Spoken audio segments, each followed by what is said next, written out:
अस्सलाम वालेकुम फ्रेंड्स। तो हारा हुआ ज्वारी कभी भी वापस नहीं मुड़ता, ये बात आपने लाजमी याद रखनी है। मैं आपको एक रिसर्च आर्टिकल बताता हूँ। कैम्ब्रिज यूनिवर्सिटी के एक स्टूडेंट, पीएचडी स्टूडेंट है, लियो क्लार्क। वो जब न्यूरॉन्स की स्टडी कर रहे थे ना, तो उन्होंने फाइनल के ऊपर अपने एक आर्टिकल में बात लिखी। उन्होंने कहा कि हारा हुआ ज्वारी कभी भी क्विट नहीं करता, कभी भी वापस नहीं मुड़ता। उसकी वजह थी कि उसका जो ब्रेन होता है ना, दिमाग होता है, वो हार को भी इस तरह प्रोसेस करता है कि जैसे वो जीत रहा है।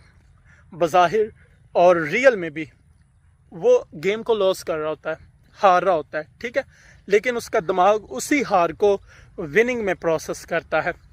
मैं आपको एक छोटी सी एग्जांपल देता हूँ। जब भी हम ताश प्ले कर रहे होते हैं या कोई जो ताश खेल रहा होता है ना, आपने अक्सर देखा होगा कि जब वो हार जाते हैं ना, तो वो एक बहाना ढूंढते हैं।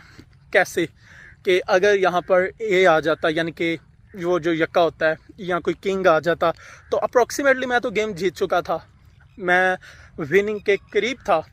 एक जस्ट ओनली किंग आ जाता तो ये सारी की सारी गेम मेरे कह लो के अंडर थी, ठीक है, मैं विन कर चुका था। लेकिन हकीकत में वो लॉस कर चुका होता है। लेकिन अब उसका दिमाग कैसे कर रहा है कि उसी हार को वो जीत में प्रोसेस करवा रहा है, बहाने दे रहा है कि आप तो बिल्कुल जीत चुके थे, जस्ट ओनली एक किंग आता है, ठीक है, एक जे आ जाता, एक यक्का आ जाता, तो आपने जीत जाना था। लेकिन हकीकत में वो हारा हुआ है। अब उसका ब्रेन ही उसे उसी हार को जीत में प्रोसेस कर रहा है, बहाने देकर। सेम एज इट, अगर हम ट्रेडिंग की बात करें, तो अगर हम अपने एसएल को एक्सेप्ट नहीं करते या बहाने ढूंढते हैं कि नहीं मेरी तो ट्रेड बिल्कुल एक्यूरेट थी, लेकिन हकीकत में हमें लॉस हुआ होता है, तो वो फिर क्या होगा कि हम अपनी मिस्टेक को एक्सेप्ट नहीं करेंगे, बार बार वही मिस्टेक करेंगे, जिसकी वजह से क्या होगा, हमारा अकाउंट जो है वो ब्लॉक हो जाएगा।